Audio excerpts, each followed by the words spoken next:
This is DYDC-FM 104.7, your development campus radio. Broadcasting from the beautiful campus of the Visayas State University, Visca, Baybay City, Leyte, Philippines. VSU Radio, DYDC.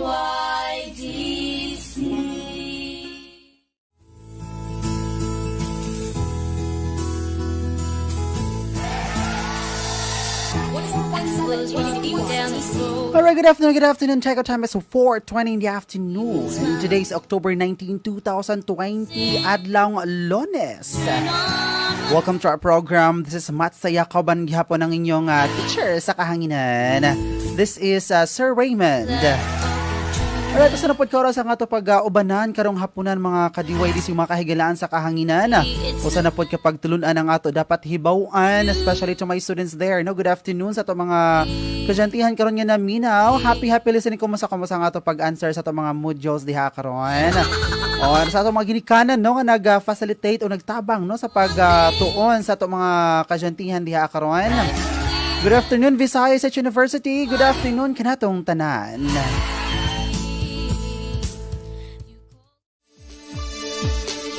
Yes, once again, our topic for today will be talking about ratio and proportion. All right, so for 1 hour discussion, this would be our outcomes or objectives now for our discussion for this afternoon. So first, after 1 hour lesson, we should be able to identify the different kinds of proportions. No, so we have 3 kinds of proportion, and later on you will know about these 3 and unsaon po ni siya paggamit tagsa-tagsa. And the second one is we should be able to solve problems involving ratio and proportion.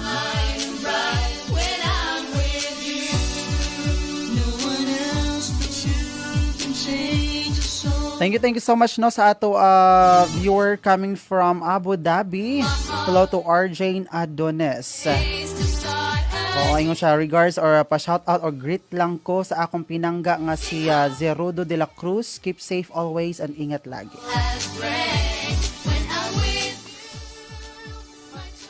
Alright, so ratio and proportions, daghan ni siya ga uses or gamitan no even sa ato mga everyday life.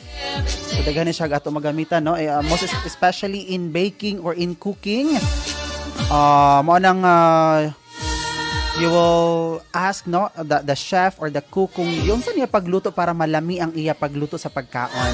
Well, ang siguro ang tubag ana is moingon ang nag-prepare ang food is naalang siya tamang timpla. So when we say tamang timpla, meaning naa siya gi-follow nga sakto nga ratio or sakto nga proportion sa mga ingredients no nga gigamit kung unsa kadaghanon ang sugar, ang water, ang milk, no unsa pa mga klaseng-klaseng nga mga ingredients para maka-bake no ug maka-bake ug makaluto siya og sakto og lamian nga pagkaon. So kana no usa na siya ka gamit no sa ratio and proportion no in cooking, right? So for example, making coffee, tea, milk, the quantity required, the knowledge of ratio and proportion. Okay? So cooking food, so for breakfast, lunch, dinner, needs clear knowledge of proportion for preparation to have good taste, more salt or chili. Ingon pa bitaw nila, so we have to remember also this one no sa para mas nindot ang ato kahimtang sa ato kalawasan. You have to take your meals no in the ratio of 3:2:1, meaning 3 for breakfast, 2 for lunch, and 1 for dinner. So we have to eat more during breakfast kay para ma-digest siya and it will be converted into the energy, no? The energy, the vitamins, unsa pa naman kailangan sa ato kalawasan para pagpadayon no sa ato mga kalihukan sa kana siya nga adlaw. And it is advisable also to eat your meal, no?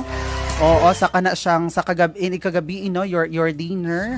Oo, so ang imo panihapon nga kinagamyan siya nga ratio kay para dili kaayo ta full no ang ato dili mo good advisable nga full ang ato stomach no kung matulog ta o kay murag ingon pa nila hinay daw ang ato metabolism or ang pagdigest no sa food during night time. Yes, hello to Just Roll Declaro, no? We miss you, Sir Ray. Shout out ko nila Joseph o Jelisa na busy kaayo. And to my friend, no, diha sa Belgium, si Sir Paulo Batidor, ang ato banggitan nga statistics, no? Statistics instructor din hi sa Visayas University. Yes, I do the cooking. Yes, I do the cleaning. Alright, another kanang gamit no sa ratio and proportion is kanang sa scale no sa drawing. For example, in engineering courses, instead of using kilometers or mga distances or mga length no, in construction ang paghimo ana ilan na gitagaan og scale or ratio. Let's say for example, ang 1 kilometer is equivalent to 1 centimeter. So para pag-draw nila sa ila sketch, dili na sila mag-measure in terms of kilometers, but they are using no the scaling measure. So for example, 1 kilometer is to 1 centimeter, or for example nga na siya. So daghan kayo gamit no ang ratio and proportions.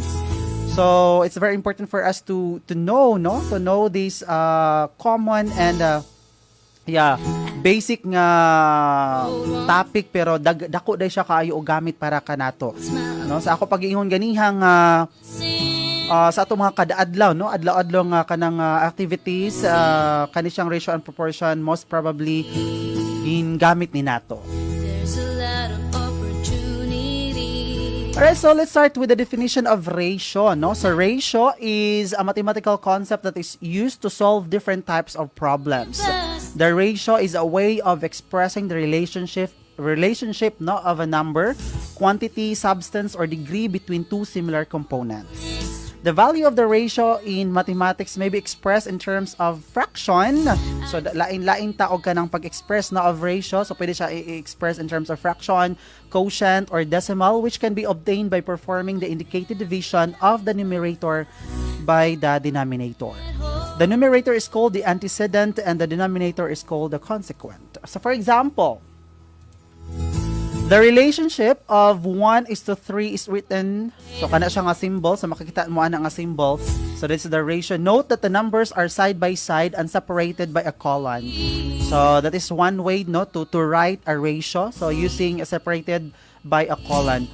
So 1 is the antecedent, 1, kanang 1, and while 3 is then the consequent. Similarly, a ratio of two numbers may be written as 1:3. It is read as 1:3 or 1/3 or 1/3. Alright, so example, we have task here to separate 90 using the ratio 1:2 as a ratio, no? So saan to pag-express sa number nga 90 nga mahimo siya nga ratio as 1:2.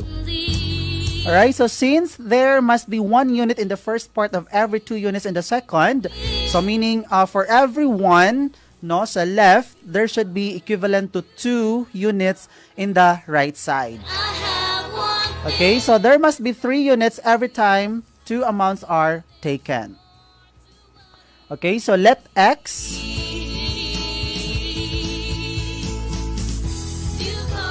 Alright, so let x the number of units in the antecedent and 2x the number of units in the consequent.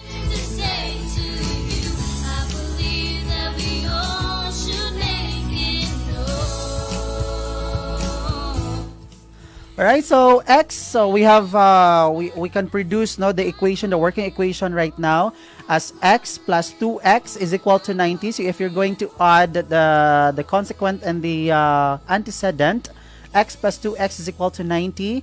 So combining the two terms, okay, so dapat makombine na nato because we have defined lately that ratio is no a relationship taken with the same or similar unit, okay, or object.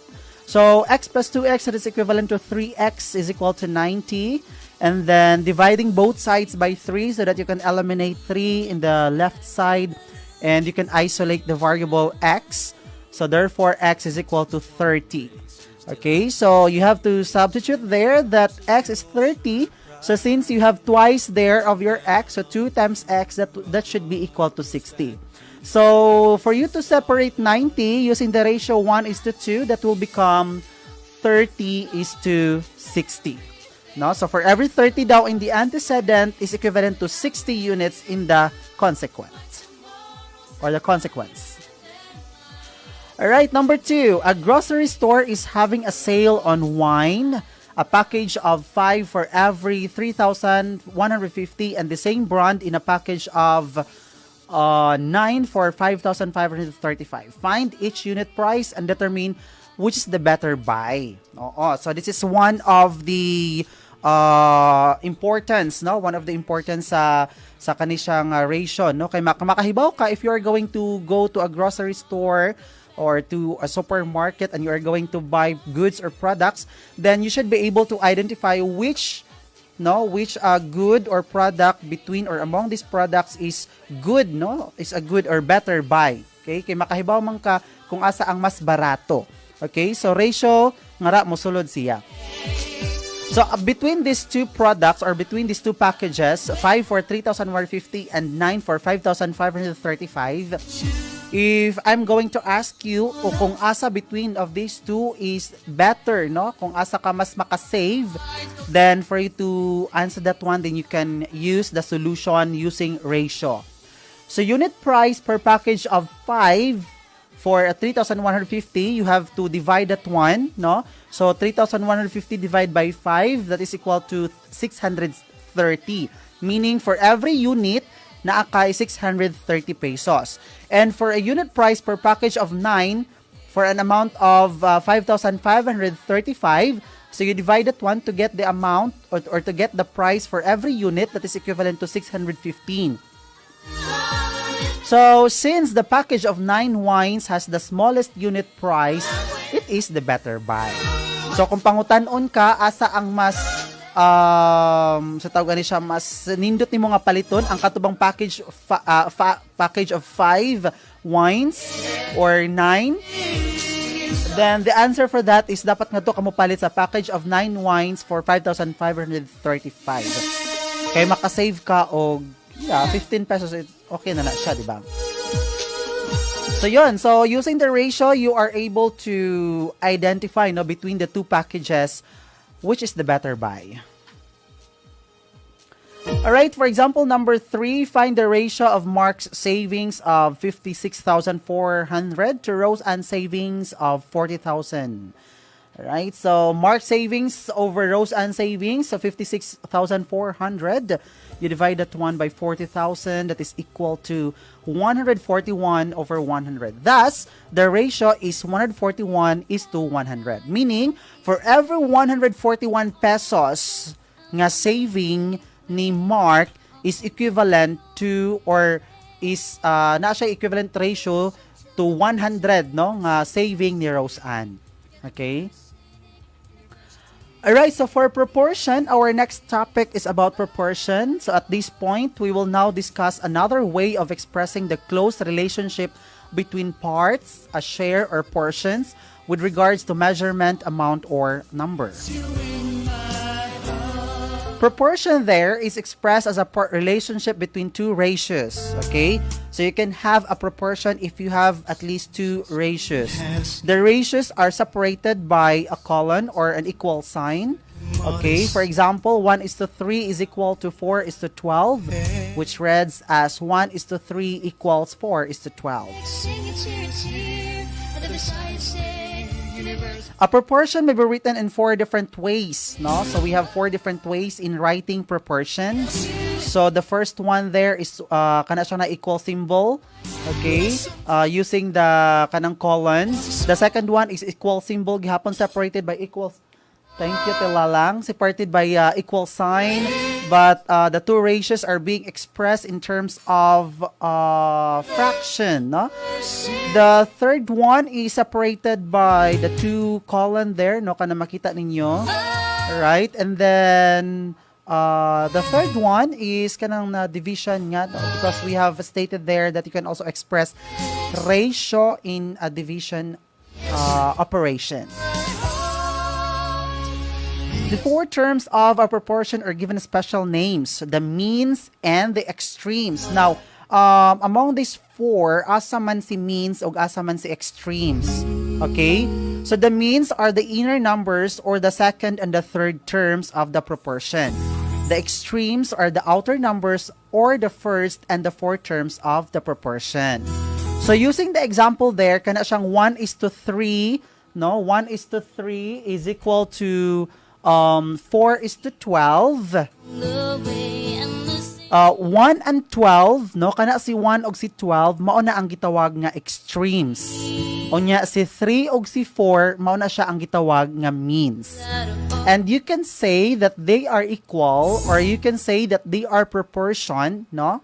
The two ratios are proportion if the product, no? If the product of your means is equal to the product of your extreme. Okay, bot pasabot. Okay, again, no, ato balikon, no, we have to recall, no, that your means are the inner numbers, meaning kana si 3 og si 4. Your extremes are the outer numbers, kana si 1 og si 12. And you can say that two or more ratios are proportion to each other if the product of the means is equal to the product of your extremes. So using our example, we should say that 1:3 should be equal to 4:12 if the product of 3 and 4 is equal to the product of 1 and 12. So let's find out, no? So 1 times 12, that is 12, and 3 times 4, that is also 12. So our example there is a proportion. It's a very example of our proportion.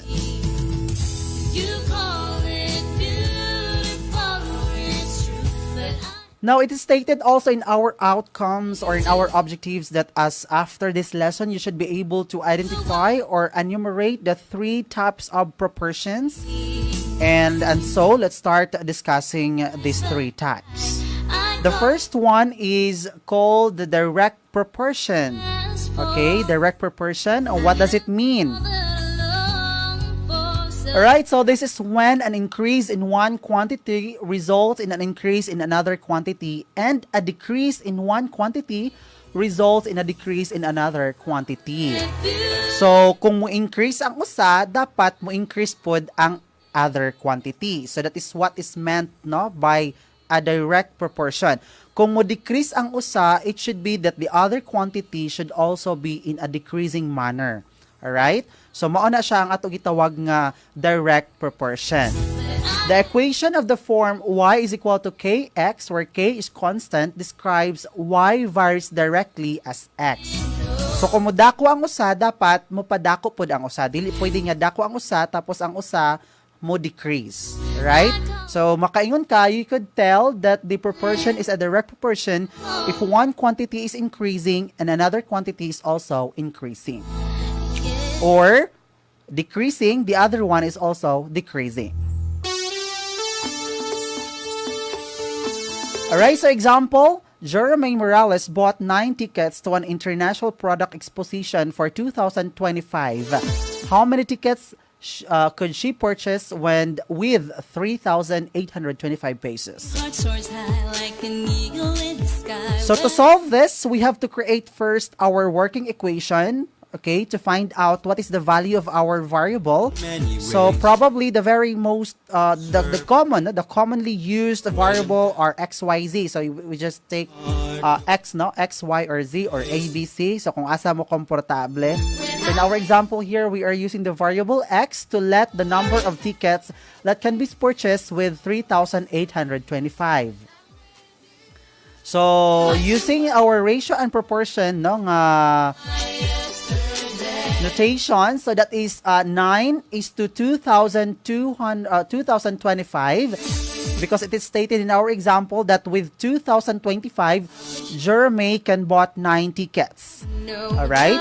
And the question there is how much or how many tickets could she bought if naa siya amount nga 3,825. So that would be 9:2,025 is equal to your x to the variable, because that is our unknown. We have to find the number of tickets that can be purchased with 3,825. And using the definition of a proportion, because we also stated a while ago that you can say that two ratios are proportion if the product of the extremes is equal to the product of your means. So meaning that should be 2025 times x because your means there are 2025 and your variable x. So if you're going to multiply that one, so that will become 2025x. And multiplying 9 and 3,825 because these are your extremes. Right? So your operation is multiplication. So that would become 2025x is equal to 34,425. To get the value, to get the value of your x, you divide both sides by 2025 para ma-isolate na to si variable on the left side for us to be able to find the value of our x. So therefore, x is equal to 17. And thus, Jeremy can purchase 17 tickets. 17 tickets with 3,825. For example number 2, if 7 chairs that can be bought for 903, how many chairs can be bought with 1,548? So let x is the number of chairs that can be bought with 1,548. So using the proportions, the 7 you can buy 903 is equal to your x, your unknown. Pila man daw ka chairs ang imo mapalit with 1,548. And then, don't forget, remember always that the product of your means is equal to the product of your extremes. So that should be 7 times 1,548 is equal to 903x.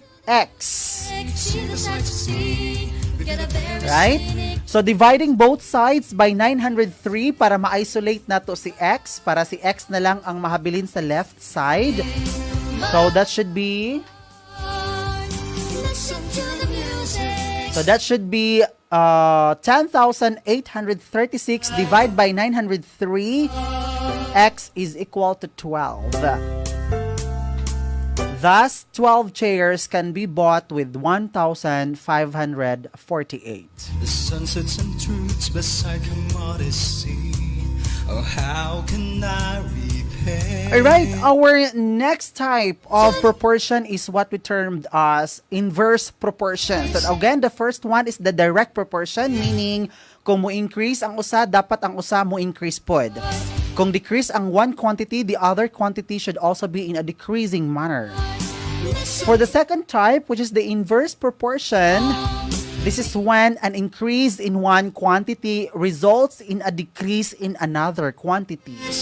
Some examples of such are time and speed, volume and pressure, a number of workers and a time of completion, and others. So, kana, no? Mga commonly problems, word problems in mathematics that can apply the inverse proportion. Meaning, for example, if you are doing something, you are working on a building or construction construction works, the more people nga magtrabaho ana nga building, the lesser pod than days nga ila magamit. Kasi for example, na ay 10 people nga nagtrabaho sa usa ka construction company, then compared to 20 people nga nagtrabaho, of course mas dali mahuman ang katong 20 ka buok nga tawo nga nagtrabaho. So in that problem, that is an example of inverse proportion. Magtikadako ang quantity sa usa ka side or ang usa ka quantity, okay? Mo decrease pod ang usa ka quantity, or mo decrease ang usa, mo increase pod ang usa. So that's what is meant by inverse proportion. The equation of the form y is equal to k over x, where k is constant, describes y varies inversely proportional to x.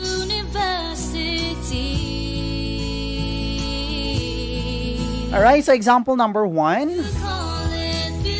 A company that produces smartphones has determined that the number of smartphones it can sell, ato lang na siya gilet as S, is inversely proportional to the price P of the smartphone.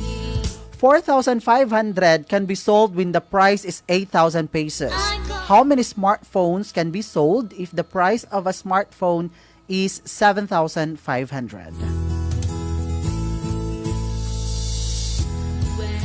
So to find and for us to be able to get the answer, we have to write first our equation, working equation, to find the variable, to find the value of our variable. So write the basic variation equation and solve for k. We get S is equal to K over P, where S is the number of your smartphones, no? And your P is the price. Diba? Ato na siya gidetermine ganiya sa ato problem. Right? So, 4,500. Okay, kaya naman to ganiha nga we can produce 4,500 smartphones is equal to K over 8,000. So, K therefore is 4,500 times 8,000. So, in layman's term pa na, sa ato pa na para madalian, no? Yung pa na ilagay niya cross multiply. So, ma-isolate na to si K, or we are just going to divide both sides. Or multiply both sides, no, by 8,000. Okay, so that you can isolate K. So, K is equal to 4,500 times 8,000. K therefore is 36 million.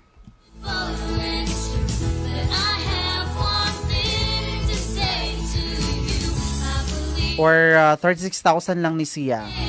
I guess na ay typographical error. Let's find out.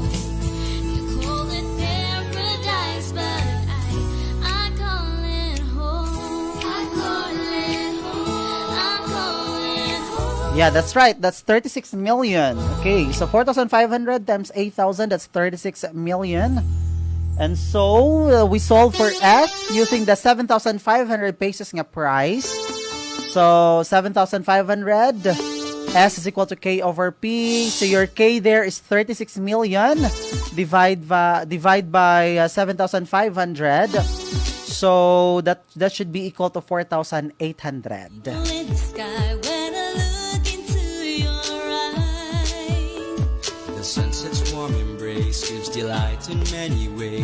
Meaning, if the price is 7,500, then 4,800 smartphones can be sold. So, ni-increase siya og 800. No? So, meaning, ni-decrease ang price, ni-increase ang number of smartphones nga nabaligya. Okay? Kaya of course, daghay mo palit ana, kay ni barato man, no? Alright, for example, number 2,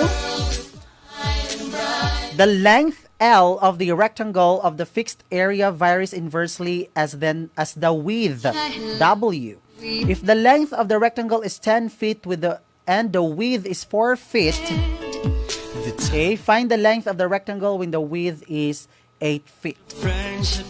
Again, first step is to represent the basic inverse variation equation and solve for K. We get L is equal to K over W. We are given that L is equal to 10 and your W is 4. So 10 times 4, that's 40. So your K there is 40. Then solve for length. Okay. L is, if the width is 8 feet, so we get L is equal to K over W. So since we get K there is equal to 40 and our W is 8, so our length is 5. Meaning, if the width is 8 feet, then the length is 5 feet. So you can observe that ni-decrease, no?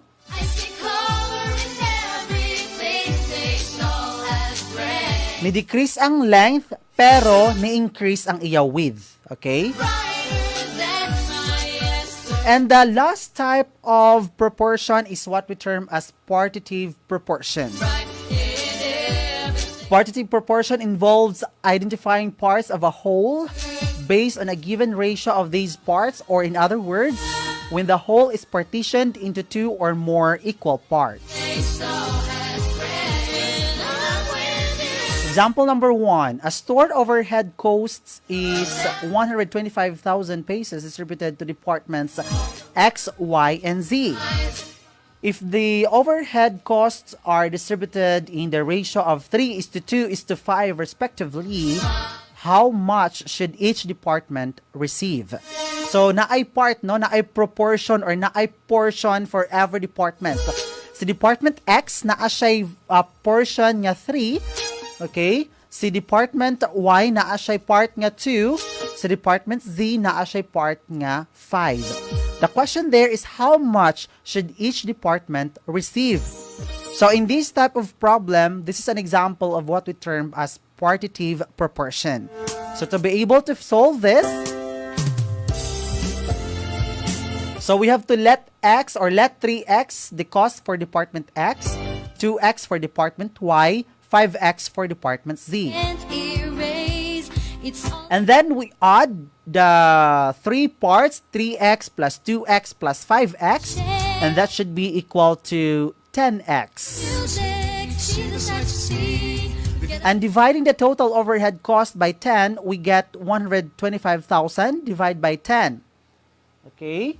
So remember that sa ato problem, we are given 125,000 ang total no nga cost. Okay? So therefore, for department X, okay, so if we are going to divide 125,000 divide by 10 parts, kaya ito mo siya divide into 10 parts. So that is equal to 12,500, meaning every part na siya cost nga 12,500. So for department X, since na siya 3 parts, okay, na siya 3X, so 3 times 12,500, na siya total nga 37,500 nga cost. So for department Y naman, na siya duha ka parts, so 2 times 12,500, that is 25,000. For Z, na siya 5 parts, so 5 times 12,500, that is equivalent to 62,500. Thus, the ratio of overhead cost is 37,500 is to 25,000 is to 62,500. We will expect that na Department Z will receive the highest cost kay naa siya highest pod nga parts. No, kay makita dayon nato diha sa given nga among 3, 2 and 5, 5 is the highest. So we will expect also that our answer, Department Z, will also receive the highest amount of cost. For example, number 2, so divide 238 in the ratio 2:5:7. So we have to add first the parts 2 plus 5 plus 7, that is equal to 14, no? So 238 divided by the whole part, which is 14. So each part will receive 17. Alright, so 2 times 17, that is equal to 34. 5 times 17, that is equal to 85. And 7 times 17, that is equal to 119. Okay, so thus, the ratio is 34:85:119. To check, imo lang i-add si 34, si 85, o si 119. That should be equal to 238. Okay, so that is what is meant by partitive proportion. Once again, what are those 3 types of proportion? We have the direct, the inverse, and the partitive proportion. This is DYDC 104.7 FM, your Development Campus Radio. Well, it's here at the Visayas State University.